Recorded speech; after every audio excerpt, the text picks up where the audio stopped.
Hi சொல்லு அனைவருக்கும் வணக்கம். நான் உங்கள் ராமச்சந்திரன். இது உங்கள் ராம்சன் அகாடமி. நண்பர்களே, நம்ம பாருங்க பிஓ எக்ஸாமுக்கான சைக்காலஜி டெய்லி 10 கொஸ்டின்ஸ் பார்த்துட்டு இருக்கோம். ஒரு யூனிட் வந்து உங்களுக்கு போட்டு கொடுத்துருங்க. இப்போ 2வது யூனிட் தான் நம்ம வந்து பார்த்துட்டு இருக்கோம். ஓகேங்களா? ஸோ அதில் நம்ம ஃபர்ஸ்ட் கொஸ்டின் பார்த்துட்டோம். 2வது யூனிட்ல செகண்ட் 10 கொஸ்டின்ஸ் தான் இந்த வீடியோவில் நம்ம வந்து பார்க்க போறோங்க. ஓகேங்களா? ஸோ வாங்க வீடியோக்குள்ள வந்து போகலாம். அதனால லாஸ்ட் வீடியோவில் ஒரு கொஸ்டின் கொடுத்துருந்தோம். அதுக்கான ஆன்சர் என்னன்னு பார்த்துடலாம் பாருங்க.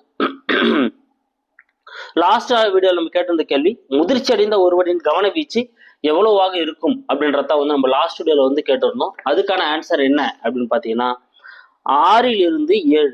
சி தாங்க இதுக்கான ஆன்சர். ஸோ முதிர்ச்சி அடைந்த ஒருவரோட கவன வீச்சு வந்து பாத்தீங்கன்னா 6 to 7 வரலும் இருக்கும். ஸோ ஆப்ஷன்ல 8ன்னு கொடுத்தாலும் எடுத்துங்க, தப்பு இல்லைதான். ஓகேங்களா? ஸோ மேக்ஸிமம் 6 to 8 அப்படின்னா 6 to 7. ஏன்னா ஒரு புக்கில் 6 to 8 கொடுத்துருக்காங்க, ஒரு புக்கில் 6 to 7 கொடுத்துருக்காங்க. அதனால 6 to 8 அல்லது 6 to 7 அப்படின்றத நீங்க வந்து வச்சுக்கோங்க. முதிர்ச்சி அடைந்த ஒருவரோட கவன வீச்சு அவ்வளவுதாங்க இருக்கும். ஒரே நேரத்துல நம்மளால என்ன பண்ண முடியும், 6 அப்படி இல்லைன்னா 7, கிட்டத்தட்ட ஒரு 8 அந்த பொருட்களை தான் நம்மளால வந்து கவனம் வச்சுக்க முடியும். அது மேல கவனம் வச்சுக்க முடியாது. அதான் கவன வீச்சு அப்படின்னு வந்து சொல்றாங்க. ஓகேங்களா? இதே ஒரு குழந்தையா இருக்கு, ஓகேங்களா, அப்படின்னா அதனோட கவன வீச்சு எவ்வளவு இருக்கும் அப்படின்னு பாத்தீங்கன்னா 4 to 5 அல்லது 6 அவ்வளவுதாங்க இருக்கும். குழந்தைக்கு வந்து 4 to 5 அல்லது 6 அவ்வளவுதான் கவன வீச்சு வந்து இருக்கும். முதிர்ச்சி அடைந்து வரா இருந்தா 6 to 8 வரல வந்து இருக்கிறதுக்கான வாய்ப்புகள் இருக்கு. ஓகே, இந்த வீடியோக்கான 10 கொஸ்டின்ஸ் பார்க்கலாம். அது மூலம் நம்ம சேனலுக்கான புதுசாக இருக்குன்னா நம்ம சேனலை சப்ஸ்கிரைப் பண்ணிக்கோங்க. கூட பக்கத்துல இருக்கிற பெல் பட்டனை கிளிக் பண்ணி நோட்டிஃபிகேஷன் ஆல் அப்படின்றதையும் கொடுத்துக்கோங்க. அப்பதான் நம்ம போற வீடியோஸ் எல்லாமே உங்களுக்கு உடனடியாக வந்துட்டு இருக்கும். ஓகே, ஃபர்ஸ்ட் கொஸ்டின் பார்க்கலாம் பாருங்க. கவனமும் ஆர்வமும் ஒரு நாணயத்தின் 2 பக்கங்கள் என குறிப்பிட்டவர். பாருங்க, கவனமும் ஆர்வமும் எப்படி ஒரு நாணயத்துக்கு 2 பக்கங்கள் இருக்குமோ அதே போல ஒரு நாணயத்தோட 2 பக்கங்கள் தான் அது. அப்ப இது ரெண்டுமே என்ன ஆகும், ஒன்னா இணைந்துதான் செயல்படக்கூடியதா இருக்கும். கவனமும் ஆர்வமும் ஒன்னா இணைந்துதான் செயல்படக்கூடியதா வந்து இருக்கும் அப்படின்னு சொல்லிட்டு சொன்னவர் யார்? சூப்பர். இதுக்கான ஆன்சர் அதுங்க பி தான். இதுக்கான ஆன்சர் ராஸ். ராஸ் அப்படின்றவர் தான் வந்து இந்த கூற்றை வந்து குறிப்பிட்டிருப்பாருங்க. என்ன சொல்லியிருப்பாரு, கவனம் என்பது ஒரு பொருளை பற்றி தெளிவான கருத்துக்களை அடைய நம்ம முயற்சியை வந்து மனதின் முன் வைப்பதான் கவனம் அப்படின்னு சொன்னவர் வந்து ராஸ் தான். இவர் தான் சொல்றாரு, ஆர்வமோ கவனமோ ஒரு நாணயத்தோட 2 பக்கங்கள் பா, ரெண்டுமே இணைந்துதான் செயல்படக்கூடியதா இருக்கும்னு சொல்லிட்டு ராஸ் வந்து சொல்றாரு. அடுத்து, ஆர்வம் என்பது மறைந்திருக்கும் கவனம். ஆர்வம் அப்படின்றது உள்ளுக்குள்ளேயே மறைந்திருக்கக்கூடிய ஒரு கவனம் தான். கவனம் என்பது ஆர்வத்தின் செயல் வடிவமாகும் என குறிப்பிட்டவர் யார்? சோ ஆர்வம் அப்படின்றது நம்மளுக்குள்ள மறைந்திருக்கக்கூடிய ஒரு கவனம் தான். அந்த கவனமே ஆர்வத்தோட ஒரு செயல் வடிவம் தான் அப்படின்னு சொல்லிட்டு குறிப்பிட்டவர் யார்? சூப்பர். யாருங்க? William McDougall. பி தாங்க இதுக்கான ஆன்சர். சோ மக்டூகல் தான் அதை சொல்லியிருப்பாரு. ஆர்வம் அப்படின்றது நம்மளுக்குள்ள மறைந்திருக்கிற ஒரு கவனம் தான். ஓகேங்களா? அந்த ஆர்வத்தோட ஒரு செயல் வடிவமா தான் வந்து கவனம் வந்து செயல்படுது அப்படின்றது வந்து சொல்லுவாரு. அப்படின்னு என்ன சொல்றாரு, எந்த பொருள் மேல நம்மளுக்கு ஆர்வம் இருக்கோ அது மேல நம்ம கவனத்தை அதிகமா செலுத்துவோம், அவ்வளவுதான் சொல்லியிருக்காரு அவரும். ஓகேங்களா? அடுத்து, கவனச்சிதறல் என்னும் வார்த்தையை வரையறுத்தவர் யார்? சோ கவனச்சிதறல் அதாவது ஒரு பொருள் மேல தொடர்ச்சியா நம்மளால கவனம் செலுத்த முடியல, ஏதோ ஒரு இது வந்து அதை தடுக்குது, இல்ல உள்ள இன்டர்ஃபெக்ட் ஆகுது அப்படின்னா அதுதான் நம்ம கவனச்சிதறல் அப்படின்னு நம்ம வந்து சொல்லுவோம். அந்த கவனச்சிதறல் அப்படின்ற வார்த்தையை வரையறுத்தவர் யார்? சூப்பர். HR பாட்டியா. யாருங்க? டி தான் இதுக்கான ஆன்சர். HR பாட்டியா அப்படின்றவர் தான் வந்து என்ன பண்ணிருப்பாரு, இந்த கவனச்சிதறல் அப்படின்ற வேர்டை வந்து யூஸ் பண்ணிருப்பாரு. அடுத்து, தொடர்ந்து ஒரு பொருளின் மீது டேஷ் வினாடிக்கு மேல் நமது கவனத்தை செலுத்த இயலாது. சோ ஒரு பொருள் மேல தொடர்ச்சியா நம்மளால எவ்வளவு வினாடிக்கு மேல நம்மளோட கவனத்தை வந்து செலுத்த இயலாது?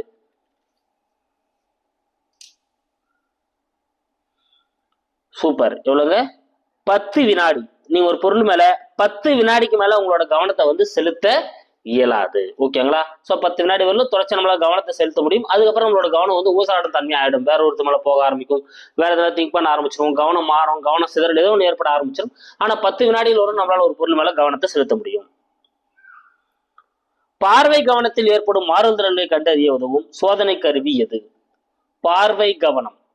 சோ நம்ம ஒரு பொருளை பாக்குறப்போ அந்த கவனத்துல ஏற்படக்கூடிய மாறுதல்களை பத்தி கண்டறியக்கூடிய சோதனை கருவி எது அப்படின்றத உங்களுக்கான கேள்வி. சூப்பர். இதுக்கான ஆன்சர் எதுங்க?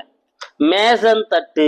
பி தாங்க இதுக்கான ஆன்சர். பார்வை கவனம், இந்த வேர்டு நீங்க நல்லா ஞாபகம் வச்சுக்கோங்க. பார்வை கவனத்துல ஏற்படக்கூடிய மாறுதல்களை கண்டறிய உதவக்கூடிய சோதனை கருவி தான் வந்து இந்த மேசன் தட்டு. மேசன் தட்டு தான் வந்து உதவுது.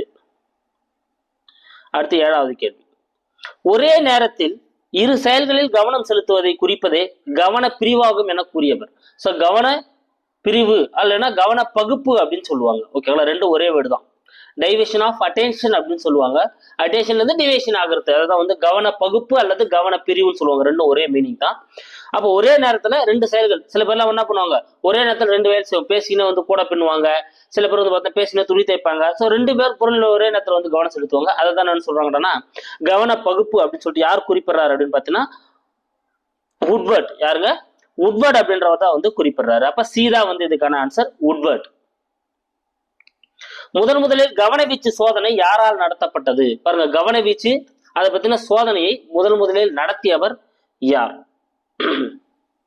Super, William Hamilton. யாருங்க? வில்லியம் ஹாமில்டன் அப்படின்றவர் தான் வந்து முதல்ல கவனவீச்சு சோதனையை 1859 வந்து பண்ணியிருப்பாருங்க. அப்ப கவனவீச்சு சோதனையை முதலில் நடத்தியவர் வந்து பார்த்தீங்கன்னா வில்லியம் ஹாமில்டன் அப்படின்றவர் தான் வந்து ஏற்படுத்தியிருப்பாரு கவனவீச்சு சோதனை 1859. அடுத்து 9வது கேள்வி பாருங்க. கவர்ச்சி அல்லது அக்கறை மறைமுக கவனமாகும். கவர்ச்சி செயற்படும் போது கவனம் தோன்றுகிறது என கூறியவர். அதாவது கவர்ச்சியும் அக்கறை ரெண்டுமே வந்து ஒரு மறைமுக கவனம் தான். ஒரு பொருள் மேல நம்ம அக்கறை எடுக்கிறதா இருக்கட்டும், ஒரு பொருள் நம்மளுக்கு அளவுக்கு அதிகமா பிடிக்கிறதா இருக்கட்டும். இப்போ ஒரு ஆக்டர் நம்மளுக்கு பிடிக்குது அப்படின்னா, ஒரு சாப்பிட்ற பொருள் மேல நம்மளுக்கு அட்ராக்ட் அதிகமா இருக்குது. ஸோ பிரியாணி மேல நிறைய பேர் அட்ராக்டா இருப்பாங்க, ஐஸ்கிரீம் மேல நிறைய பேர் அட்ராக்டா இருப்பாங்க. அப்ப அதுக்கான காரணம் என்ன அப்படின்னா, அது வந்து ஒரு மறைமுக கவனம் தான். ஸோ கவர்ச்சி அக்கறை அப்படின்றது ஒரு மறைமுக கவனம். அந்த பொருள் மேல நம்மளுக்கு அந்த கவர்ச்சி வரதுனால கவனம் ஏற்படுது, அந்த பொருள் நம்மளுக்கு அதிகமா பிடிக்கிறதுனால கவனம் ஏற்படுது.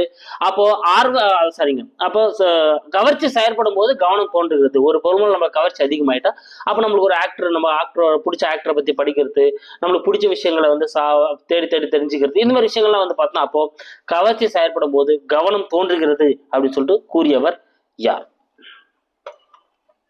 சூப்பர், இதுக்கான ஆன்சர் எதுங்க? மக்டுகல். வில்லியம் மக்டுகல் தான் வந்து இந்த கூற்றை வந்து சொல்லியிருப்பாரு. ஏற்கனவே மக்டுகல் பத்தி ஒரு கூற்று பார்த்தோம் இல்லைங்களா?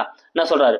ஆர்வம் அப்படின்றது மறைந்திருக்கக்கூடிய கவனம் அப்படின்னு சொன்னவரும் வந்து மக்டுகல் தான். ரெண்டு சென்டென்ஸ் கிட்டத்தட்ட சேமா தான் இருக்கும். நீங்க பாத்தீங்கன்னா கவர்ச்சி அல்லது அக்கறை மறைமுக கவனம். ஓகே, கவர்ச்சி ஏற்படும் போது தான் கவனம் வந்து தோன்றுறது அப்படின்றதையும் சொல்லியிருப்பாரு. அடுத்து 10வது கேள்வி. 2ஆம் உலகப் போரில் விமானப்படை விமானிகளுக்கு டாசிஸ்டாஸ்கோப் கருவி மூலம் பயிற்சி அளித்தவர் யார்? ஸோ 2ஆம் உலகப் போர்ல வந்து பார்த்தோன்னா இந்த விமானப்படை விமானிகளுக்கு என்ன பண்ணியிருப்பாருன்னா இந்த டாசிஸ்டாஸ்கோப் கருவியை வச்சு என்ன பண்ணியிருப்பாரு, அவர் வந்து வேகமா வந்து பயிற்சி அளிச்சிருப்பாரு. ஸோ யார் அந்த பயிற்சியை கொடுத்தவர் அப்படின்னு பார்த்தோன்னா சாமுவேல் ரென்சா. யாருங்க?